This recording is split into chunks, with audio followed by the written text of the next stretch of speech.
हरिओम. योगदास श्री जयगणेश जोशी यांनी केलेले आत्माराम या ग्रंथाचे हे निरूपण. अध्याय 5, ओवी क्रमांक 17. जे माया जाळी पडिले ते ईश्वरासी चुकले, ते प्राणी सापडले वासना बंधनी. श्री समर्थ सांगतात की अशा प्रकारे जे भौतिकाच्या बंधनात अडकले, रुतले, गुंतून गेले, ते ईश्वरापासून दुरावले, चुकले, मुकले, भरकटले. ईश्वर म्हणजे त्याचा अंश असलेले आपण स्वतः, अंशात्मक आत्माराम, पुरुषोत्तम.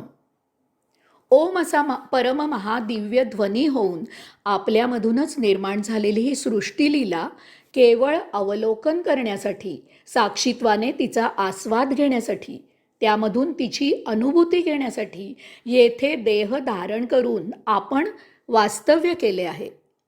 तथापि नाटक पाहण्यासाठी रंगमंदिरात जावे आणि नाटक पाहताना रंगमंचावर जाऊन त्या नाटकात आपण सामील व्हावे, अशी आपली अवस्था झाली. या भौतिकाचा साक्षी राहून आस्वाद घेता घेता आपल्या देहादी इंद्रियांना त्याचे महासौख्य मिळू लागले, त्याची लज्जत वाढू लागली, त्यामधून वासना निर्माण झाली आणि साक्षीत्व सोडून ती भौतिक वस्तू जगताच्या भोगापवर्गतेत रममाण झाली. एका जन्मात उपभोगून संपवणे शक्य नाही इतके उपभोग निर्माण झाले. जीवात्मा हतबल झाला, अकर्ता असलेला अंशात्मा भौतिक संचितात जन्मोजन्मी अडकला. आता पुढची ओवी, ओवी क्रमांक 18. जयाचे दैव उदेले तयास ज्ञान प्राप्त झाले, तयाचे बंधन तुटले निसंगपणे. जयाचे दैव उदेले. वरील ओवीत सांगितल्याप्रमाणे जीवात्मा हतबल झाला, अकर्ता असलेला अंशात्मा भौतिक संचितात जन्मोजन्मी अडकला. याचा अर्थ भौतिक भोगापवर्गतेत आपण आपल्यापासून दूर झालो, स्वतःलाच मुकलो, स्वतःपासून भरकटलो, आपली आपल्याला ओळख राहिली नाही. इतकी की आपण नक्की कोण हा प्रश्नही पडेनासा झाला. ज्याला स्वतःची ओळख राहत नाही त्याची अवस्था मोठी केविलवाणी होते. दारू प्यायल्यावर त्या नशेत दारुड्याला स्वतःची ओळख राहत नाही. यामुळे तो त्या नशेमध्ये दुष्कृत्य करू शकतो, गटारात लोळत पडून राहू शकतो. दारूची नशा उतरली की पुन्हा दारू पिईपर्यंत त्याला केल्या कृत्याची लाज वाटते. पुन्हा असे करायचे नाही असे तो मनोमनी ठरवतो. ज्याला जाण येते तो सुधारतो, तथापि ज्याला जाण येत नाही तो पुन्हा जन्ममरण असे फेरे घेत राहतो. अशा या अवस्थेत त्याला सतत दुःख आणि दुःख भोगावे लागते. नशेपुरते सुख असल्याचा भास होतो. नशा उतरल्यावर सत्य जाण येते. अशा या जाण आलेल्या अवस्थेत असलेल्यांसाठी श्री समर्थांनी लिहिले आहे, जयाचे दैव उदेले. एखाद्याला केलेल्या कृत्याची लाज वाटते, यामधून कायम करता बाहेर व्हावे असे त्याला वाटते. किंवा एखाद्या सुहृदाचा, सद्भावीचा, सद्गुरूचा परिसस्पर्श होतो आणि यामधून कायम करता सुटका करावी असे त्याला वाटते. किंवा उपभोगत असलेले तथाकथित सुखदुःख याची एक परिसीमा येते आणि यामधून कायम करता दूर व्हावे असे त्याला वाटते. किंवा अशी अनेक कारणे असू शकतात. त्या सर्वांची यादी करणे येथे शक्य नाही. उदाहरण म्हणून येथे 3 कारणे दिली आहेत.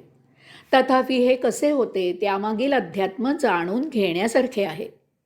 जेव्हा अंशात्मा मातेच्या उदरी प्रवेश करतो तेव्हा 2 गोष्टी संभवतात. एक, अंशात्म्याची ही जीव धारण करण्याची प्रथम वेळ असते. यामुळे येथे गतसंचिताचा प्रश्न नसतो. 2, जीवात्मा हा पुनर्जन्म असतो, जीवात्म्याचा हा पुनर्जन्म असतो. पुनर्जन्मात येथे सायुज्यमुक्त अवस्था असली तर संचिताचा प्रश्न नसतो. तथापि तसे नसेल तर संचित असते. यापैकी कसेही असले तरीही जीवात्मा मातेच्या उदरी प्रवेश करतो तेव्हा प्रथम वेळ असेल तर जीव निर्माण करून आणि पुनर्जन्म असेल तर लपेटून आलेल्या जीवाला देह धारण करायला अंशात्मा उद्युक्त करतो. तेव्हा तो जीव संपूर्णपणे निरागस, अश्राप, भाबडा असतो.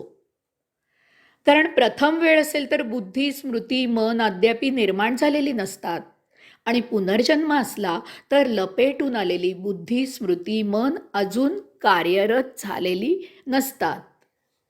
जगायला सुरुवात झाल्यावर पुढे केव्हा तरी ती कार्यरत होतात. यामुळे देहधारणेचे वेळी जीव निरागस, अश्राप, भाबडा असतो. याचे प्रत्यंतर आपल्याला पाहायला मिळते. साप, विंचू किंवा असल्याच काही जीवाचा धोका असलेल्या गोष्टींशीही सहजच खेळायला, त्याला उचलायला लहान मूल जाते. ते आगीत हात घालते. ते वीजवाहक सॉकेटच्या भोकामध्ये बोट घालते. ते दुष्ट व्यक्तीजवळ खेळू शकते. इत्यादी गोष्टी घडतात. कारण बुद्धी, स्मृती, मन अजून कार्यरत झालेली नसतात. फक्त एक स्पंदन आणि जगणे इतकाच एक नैसर्गिक भाव असतो. यामुळे भूक लागली, देहपीडा झाली की आवाज काढायचा आणि व्यक्त व्हायचे. याला आपण रुदन असे म्हणतो.